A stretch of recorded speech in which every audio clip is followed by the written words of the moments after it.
Vamos falar um pouquinho da Bíblia, continuar o nosso estudo sobre a palavra de Deus.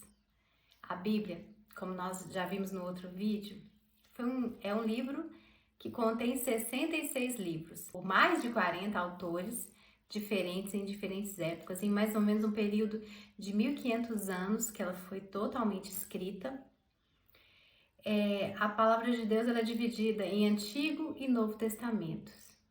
O Antigo Testamento foram os acontecimentos que ocorreram antes de Cristo. E o Novo Testamento, os acontecimentos a partir do nascimento do Senhor Jesus. A Bíblia, ela foi escrita em 3 línguas diferentes: o hebraico, o aramaico e o grego. A Bíblia ela foi escrita primeiro em papiros, também em pedras e em pergaminhos. A palavra de Deus, inicialmente, antes dela ser escrita, ela foi transmitida de forma oral. Nós sabemos que o primeiro autor da Bíblia foi Moisés. Moisés, ele recebeu, lógico, essa transmissão oral. Todos os patriarcas receberam essa mensagem de Deus, a história da criação, de forma oral, passado de pai para filho. Depois que Moisés escreveu o primeiro livro de Gênesis e os primeiros 5 livros da Bíblia, na verdade. Então, o Antigo Testamento, ele é dividido em livros, no Pentateuco, os livros históricos, os livros poéticos e os livros proféticos. O Pentateuco são os primeiros 5 livros da Bíblia que foram escritos, que na verdade foram atribuídos a Moisés. Esses primeiros 5 livros da Bíblia falam desde a criação do mundo quanto do homem. A gente chama de livro dos princípios, porque é o início de todas as coisas. O início da vida na terra, da criação do homem, do pecado. Então tudo começou ali em Gênesis.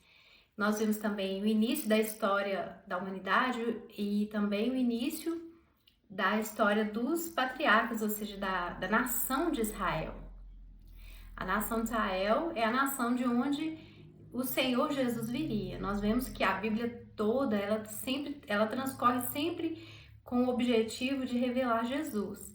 Então você vai ver nos livros bíblicos sempre Deus encaminhando todas as coisas para que Jesus, o Filho de Deus, pudesse vir à Terra. Então o próprio Deus formou uma nação. Nós vamos depois entrar em detalhes sobre Israel, sobre a formação do Estado de Israel e toda a história de Israel. Mas vamos falar um pouquinho da estrutura dos livros. Então, os primeiros 5 livros da Bíblia, chamados de Pentateuco. Eles foram escritos, pelo menos a autoria foi atribuída a Moisés.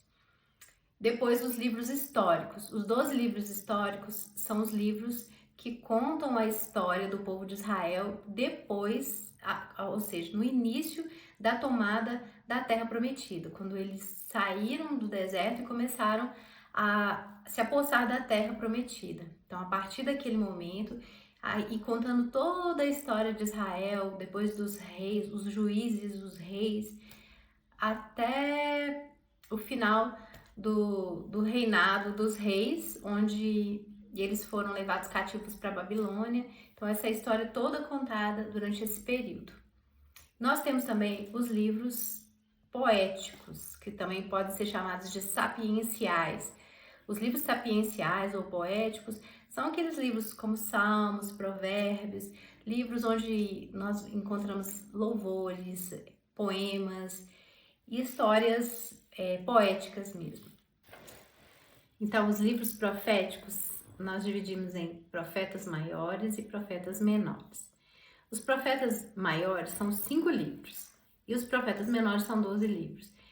Maiores são chamados de maiores por causa do tempo mesmo de profecias, o tamanho do livro, o tempo profético desses profetas. E os profetas menores foram menos tempo de profecia ou menos profecias mesmo, livros pequenos.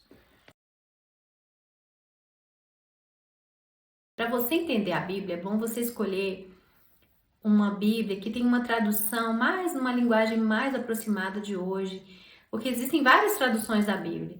Existem línguas e existem traduções que são de uma linguagem muito, muito antiga, que é bem difícil da gente ler. Essas Bíblias, normalmente, que a gente tem em casa, que ficam lá abertas no Salmo 91, Salmo 23, elas têm uma tradução muito complicada, muito difícil de entender. Hoje já existem diversas outras traduções mais simples, mais fáceis de entender, traduções da linguagem de hoje, Bíblias que você vai conseguir ler com uma linguagem muito mais simples, que qualquer pessoa pode entender. Então, eu te indico comprar uma Bíblia na linguagem de hoje, uma Bíblia mais simples, de uma linguagem mais simples, para que você possa fazer essa leitura corrida mesmo para entender. Agora, para você estudar, existem várias Bíblias de estudo, várias traduções diferentes. Traduções, gente, não é que são Bíblias diferentes, é a mesma Bíblia, só que elas foram traduzidas de uma forma diferente. Ou seja, a tradução, eles escolheram palavras mais fáceis, expressões mais simples para traduzir, mas a Bíblia é a mesma e a fonte é a mesma.